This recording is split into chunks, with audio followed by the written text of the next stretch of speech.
அஸ்ஸலாமு அலைக்கம். Hi friends, today நம்ம வீட்டில் லன்ச் அண்ட் பிரேக்ஃபாஸ்ட் என்னென்னு பார்க்கலாமா? காலையில் பிரேக்ஃபாஸ்ட்டுக்கு கேப்ப மாவு புட்டு அவிக்க ஸ்டார்ட் பண்ணியாச்சு. இட்லி பாத்திரத்தில் தண்ணி வேறு நல்லா தரன்னு கொதிக்கும். தனியாக எண்ணத்துக்கு முட்டையை வேக போடணும் அப்படின்னு சொல்லிட்டு மேல் தட்டில் கேப்ப மாவு உப்பு அதுக்கப்புறம் தண்ணி ஊற்றி விரைய வச்சாச்சு. கீழே ஒரு 2 முட்டையை அவிய போட்டுட்டேன். பிள்ளைங்களுக்கு ஸ்கூலுக்கு கொடுத்து விடலாம் அப்படின்னு சொல்லிட்டு. பீன்ஸ் கேரட்டு பிள்ளைங்களுக்கு பொரியல் பண்ணி கொடுத்தா பிள்ளைங்க சாப்பிடவே மாட்டுக்காங்க. அதனால் அவங்களுக்கு வெஜிடபிள் பிரியாணி எனக்கா ரெடி பண்ணியாச்சு. குழந்தைங்களை காய்கறி சாப்பிட வைக்கிறதுக்குள்ளே நம்ம ஒரு வழி ஆயிடுவோம் போல இருக்குது. எப்போவுமே பொரியல் பண்ணி கொடுத்தாலும் பிள்ளைங்களை லஞ்ச் பாக்ஸோடு கொண்டு வந்துடுவாங்க. இந்த தடவை பிரியாணி எப்போவுமே நான் போட்டு கொடுப்பேன்.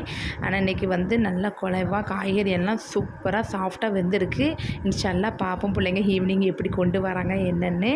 ஏன்னா பிள்ளைங்களுக்கு காய்கறி சாப்பிட வைக்கும்போது அவங்களுக்கு பிடிச்ச மாதிரி நம்ம செஞ்சு கொடுக்கும்போது அப்படியா சாப்பிடுதாங்கன்னு தான் பேரண்ட்ஸ் நினைப்பாங்க. ஆனால் பிள்ளைங்களுக்கு எங்கே சின்ன பிள்ளையாக இருக்கிறதுனால பிள்ளைங்களுக்கு ஒன்றும் தெரிய மாட்டேங்குது. வளர்ந்த பிறகு தான் நம்மளுடைய அருமை எல்லாம் தெரியுமோ என்னமோ தெரியலை. அப்படி இந்த சைடு பார்க்கும்போது புட்டுமே சூப்பராக வந்துருந்துச்சு. அவிய போட்ட முட்டையுமே தொளி உரித்து வச்சாச்சு. பிள்ளைங்களுக்கு லஞ்சுமே பேக் பண்ண ஸ்டார்ட் பண்ணிட்டேன்.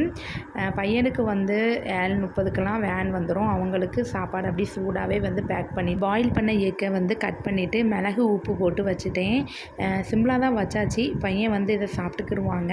பிரேக்ஃபாஸ்ட்டுக்கு கேப்ப மாவு அவிச்சு வச்சுருந்தோம்ல போட்டு அதில் கொஞ்சம் சீனி தேங்காய் பூ நெய் போட்டு பையனுக்கு வச்சாச்சு. அவங்க சாப்பிட்டுக்கிடுவாங்க. அப்படியே வாட்டர் கேன் கழுவிடலாமன்னு ஃபேரி ஊற்றி நல்லா குலுக்கிட்டு அதோட கல் உப்பு சேர்த்து நம்ம குலுக்கும்போது அதில் கீழே நம்ம கரைப்பட்டிருந்தாலுமே கேன் உள்ள கரைப்பட்டிருந்தாலுமே சூப்பராக அழுக்கு ரிமூவ் ஆயிரும். அதுக்கப்புறம் வாட்டரில் ஸ்மெல் எதுவுமே வராது, பேட் ஸ்மெல்லும்.